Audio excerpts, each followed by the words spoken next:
مسلمانوں کی ایمان کی طاقت اور آسمانی کتاب جو کہ یقینی طور پر اللہ رب العزت نے جو دنیا میں اتاری ہے وہ ہمارے لیے مشعل راہ ہے، اور یہی وجہ ہے کہ ایک ایک مسلمان مرد، خواتین، بچے، بزرگ سب اس پر مر مٹنے کو تیار رہتے ہیں۔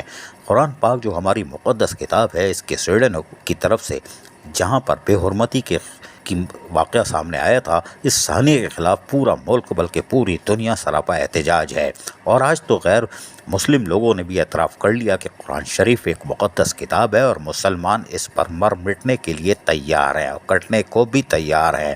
یہ اب برداشت سے باہر ہوتا جا رہا ہے، اور یہی وجہ ہے کہ بچہ ملک میں سراپا احتجاج تھا۔ وہیں Karachi medical and dental college کے صدر دروازے پر Karachi medical and dental college کی employees union C B A کی جانب سے احتجاج کیا گیا۔ اس موقع پر سجن یونین سی بی اے کے صدر سید ذوالفقار شاہ کے ساتھ ساتھ صوبائی وزیر ترقی و نسل و موت Sheila Raza, principal professor Nargis Anjum, senior director medical and health services K M C doctor Nadeem Asif, union رہنماؤں ندیم زیدی، خالد حسین اور دیگر نے بھی شرکت کی۔ اس موقع پر نعرے یعنی کہ نعرہ تکبیر، اللہ اکبر کی صدا گونجی۔ سنیے۔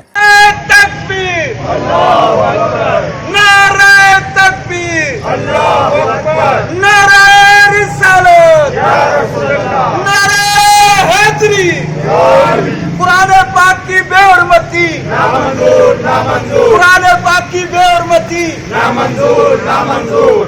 یہ یقیناً دل کی آواز ہے، اور یہ ایک پاکستانی کی دل کی آواز ہے، اور اب تو غیر مسلم بھی کہہ رہے ہیں کہ اس مقدس کتاب کی بے حرمتی برداشت نہیں کی جائے گی، اس لیے کہ مسلمان مر مٹنے کو تیار ہے، لیکن اس آسمانی کتاب جو کہ اس کے لیے سب سے اہم اور ایمان کی تجدید کے لیے بھی یہی وہ کتاب ہے جس کو یقیناً کوئی مسلمان اس کی توہین برداشت نہیں کر سکتا، آج ثابت ہو گیا۔ عزیز عارف، KBS بلدیاتی نیوز کراچی۔ ایسی ہی خوبصورت ویڈیوز فیوچر میں حاصل کرنے کے لیے ریڈ بٹن پر کلک کر کے اور بیل آئیکن کو پریس کر کے ہم سب کے سبسکرائبر بننا مت بھولیے۔